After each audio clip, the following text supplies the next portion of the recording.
Hey guys, Alex here from TitanBearGaming.com, at TitanBearGaming on social media. Yesterday, we just got some new Unearthed Arcana released by Wizards of the Coast, and we got some really interesting new class options. They gave us 3 new archetypes, one for the Druid, one for the Fighter, and one for the Wizard. Today I'm focusing on the Druid, which is the Circle of Spores. Now, as Unearthed Arcana, it means that it's a playtest-only material. It's stuff that Wizards is releasing as kind of a rough copy with the intent of getting some community feedback about what exactly they should do with it, how it should be tweaked, how it should be modified, does it fit the thematic element, etc. So they're looking for feedback on this one. Now, the Circle of Spores Druid is an interesting one. The thematic idea is one trying to focus on the fungus. It's trying to focus on kind of this mushroom, fungal spore, decay style theme, which is trying to center on, again, just like a lot of the stuff in Xanathar's guide, the transition between life and death, or the relationship between life and death. And so they're trying to pack that now backwards into the Druid class. And they do so in kind of a funny way. I'll be interested to see some of the more thematic text that they come up with when this finally manages to make its way into an official D&D source book, because it's a little bit waffly right now as far as it's written here in the Unearthed Arcana that was released. They basically say that the state of decay extends to undeath, and that druids of this circle don't necessarily see undeath as being abhorrent of life, which I think is probably going to be a hard pill for a number of diehard druid fans to swallow. But the powers are interesting, and I think once you start to see the power set, you can kind of get an understanding of what it is that they're trying to do. So let's take a look at it. So just like any of the other circles for druids, you pick this up at 2nd level, and you get some interesting stuff at 2nd level. You get your circle spells, which gives you some new spell access. And all of these spells are really necromancy spells, or they're some kind of necrotic energy-oriented spell, or some kind of decay spell, or an enfeebling spell. Ray of Enfeeblement, Animate Dead, Blight, Contagion, Gentle Repose, things like this. Stuff that you wouldn't otherwise have as a druid, so that can be kind of interesting if this is the style that you're looking to channel. Not so bad. At 2nd level, you also pick up Halo of Spores, which is kind of a cool one. As a reaction, you can launch toxic spores from your body out at a creature that you can see, and it just deals damage to the target. That's it. You just spend a reaction and damage is dealt to somebody within range. It's not bad. It's a nice alternative to using your reaction than if you were to be trying to melee someone or with an opportunity attack or something like that. It's not bad since it's an automatic hit. That's its value here. And otherwise, you may not otherwise find much use for a reaction as a druid. So this isn't so bad. I kind of like this one. What's more is its damage also scales as you gain in levels, and the level scaling isn't too bad. It starts at 3 damage when you pick it up at 2nd level, which is okay. That's not too bad for a reaction every turn. And there's no limit to how often you can do this aside from your reaction. So you could do this a lot if you want to. Then it goes up to 6 at 6th level, 9 at 10th level, 12 at 14th level. It's not so bad. It's not too bad as far as damage scaling goes. You also pick up Symbiotic Entity at 2nd level, which gives you an alternative use for your Wild Shape ability.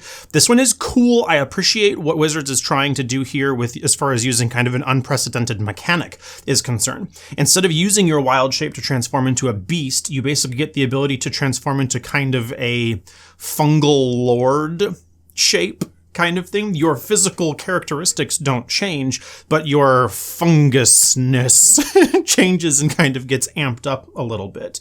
You get some additional powers as a result of going into this form. So the first piece is that your Halo of Spores effect of using your reaction to shoot a little bit of spores and damage someone doubles in terms of how much damage it does. Great! That's a lot. That can be a lot of extra damage just for using your reaction every turn. I like that one. You also get, and this is where it's kind of interesting, is being an unprecedented use of Wild Shape, you get 3 temporary hit points per druid class level that you have. So you gain the extra hit point buffer that everybody's so accustomed to getting by when you're doing your wild shapes without actually changing shape. It's critical that they put that in there so that you don't feel like you are less tanky or get less of the temporary hit points. I like the style of adding the temporary hit point buffer for going into this form. And then the last feature that you get with it is adding 1d6 poison damage to your melee attacks. Now, it does say melee attacks specifically, which means that this is going to pair off really nicely with the Druid Shillelagh cantrip, where you get to add your wisdom modifier to quarterstaff attacks. But I could see this being very heavily used. Now, it also says that it doesn't strictly replace your wild shape ability. It's just a different form for your wild shape. So that's cool. I think that it helps to add a level of flavor or flair, thematic flair, to playing kind of a fungus lord idea. It's not bad. I think people will like doing this in combat. At 6th level, you pick up Fungal Infestation, which is kind of interesting. I would modify this one myself, but let's just see what it is as it's written here. If you slay a humanoid with your Halo of Spores damage, and that's your 3 damage at level 2 as a reaction, and it pumps up as you go higher in levels. If you slay a humanoid with that ability, the creature rises as a zombie at the end of your turn. It has 1 hit point only. In combat, its turn is immediately after yours. It obeys your mental commands and can only and the only action it can take is the attack action, making a melee attack. It dies after an hour, right? This one's funky. I think that the criteria for triggering this is a little bit restrictive. I think it's too restrictive. There's a lot of abilities in the game that focus on if you kill a creature, then you can do something, especially now with the Xanathar's Guide, features that have been added in where you get to reanimate things or summon a wight or something else along these lines when you kill something. And that's hard enough, especially when you're playing with a large group of people at your table. You being the person who's getting the killing blow may not happen terribly often. This one makes it even more restrictive because it says it has to be a humanoid, 1, and 2, you have to kill them with your Halo of Spores damage. Remember, at 2nd level, that's 3 points of damage. You're going to have a really hard time managing to make this thing happen. Further, when the zombie rises up, it has only 1 hit point, so it's only going to be able to take a single shot or go down to some kind of area of effect damage or something like that. I think this is a little bit weak. I would change this personally to if you kill a creature, so that way it's at least in line with all the other powers of when you kill a creature, you can summon a thing for it. I think I also wouldn't start them with only 1 hit point. I would give them probably the same hit point buffer that you would get as a symbiotic entity of 3 temporary hit points per level of yours, just to give them some extra amount of meat so they're not going down instantly. Otherwise, I don't mind the rest of the details. It can die after an hour. That's cool. I kind of like this idea of your spores seeping into a creature and picking it up to fight for you. It's a nice thematic idea. I just think that it needs to be tweaked a little bit in terms of actually firing it off so you can do this more regularly.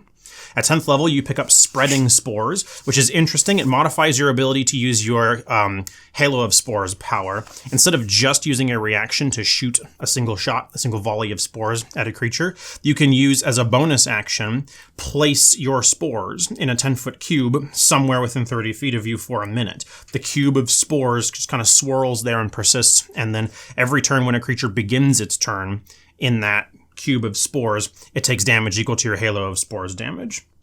That's it. It just gives you this ability to kind of create a little spore storm over there. It's not bad. It's an interesting thing to do. I'd have to see how well the damage plays out for relative to using this as a bonus action, but at least it gives you kind of a more active ability and the ability to just kind of be this spore lord storming spores places. It's not so bad. The last power you get is Fungal Body at 14th level, which kind of gives you this immunity style thing like a paladin or like an advanced level druid already gets, where the fungal spores in your body make it so you can't be blinded, deafened, frightened, or poisoned. And if an attack is a critical hit against you, it doesn't deal its extra damage to you. So it gives you a little bit level of condition immunity and whatever. Cool. Okay. It kind of follows in line with some of the other druid powers other archetypes get for kind of making you a little more timeless and a little more resilient in terms of your attunement to the natural world. So it's cool. I don't mind it. All in all, I think that the Circle of Spores Druid is interesting. I think that they need to have a little bit more information about the thematic aspect, especially as it pertains to undeath, since this is a very heavily necromantic style druid that I think is a little bit weird by default, but I think people are going to like it. I think that if you can get over the fact that it's a bit weird in terms of being fungus and in terms of being undeath inclined, I like the fungus idea. It's kind of a fun one. I like the fact they're channeling it with spores. I like the idea of being able to just do spore damage to things and take on this kind of spore form. I think people will like it a lot. Let me know what you think. Leave me a comment down below. Like the video, subscribe to the channel, and come talk to me over on social media at Titan Bear Gaming. I'm going to keep doing these. I'm going to go through the other archetypes, so look forward to those videos. Until next time I see you, have more fun, would you? It's good for you.